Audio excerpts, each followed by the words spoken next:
বন্ধুরা এই দেখেন আজকে গেছিলাম, আজকে রবিবার, তো আজকে গেছিলাম বাঙালি বাজার, সস্তার বাজারও। তো এইটার মধ্যে সবসময় যাওয়ার চেষ্টা করি, কিন্তু সময়ে হয় না, বা প্রিয় ছোটো দিকা বাজারের ব্যাগটা এগুলো কেমনি আমি ওইটাও একটা সমস্যা দেখা দেয়। তো গেলে দুইজনে যাইতে হয়। তো এই যে দেখেন বাজার, সস্তার বাজার থেকে কিতে কিতে লইছি বাঙালি বাজার থেকে। আজকে তো সেরা জিনিস পুঁই শাক পাইছি, লতা, মিষ্টি কুমড়া, ঢেঁড়াইশ, আদা, আলু, জালি।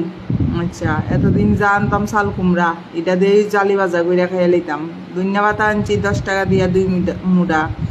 টমেটো আনছি, লঙ্কা, বিটরুট, এরপরে দিয়া আরও দেখেন কত কিছু আনছি।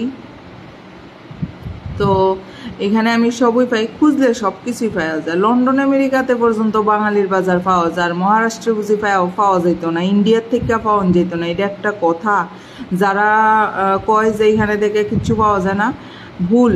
খুঁজো, সব জায়গাতেই বাঙালি পাইবা, পাইবা সব কিছু। শুটকি মাছ থেকে ধরে সব পাইবা। যদি না পাও, কারোর যদি মাছেরও অ্যাড্রেস লাগে, একদম টাটকা মাছ খাইতে চাও, তারাও আমারে কমেন্ট করে জানাইও, দেখবা ওইখানে অ্যাড্রেস দিয়ে দেবো, যাইও, ভালো ভালো মাছ পাইবা। তো এই হলো আমার সবজি বাজার, সপ্তাহের বাজার। এটা একটু পাপড় হলে এই পড়ছি, তো এক সপ্তাহ এটা দিয়ে সালামু। তো বাজার করে আনছি আজকে।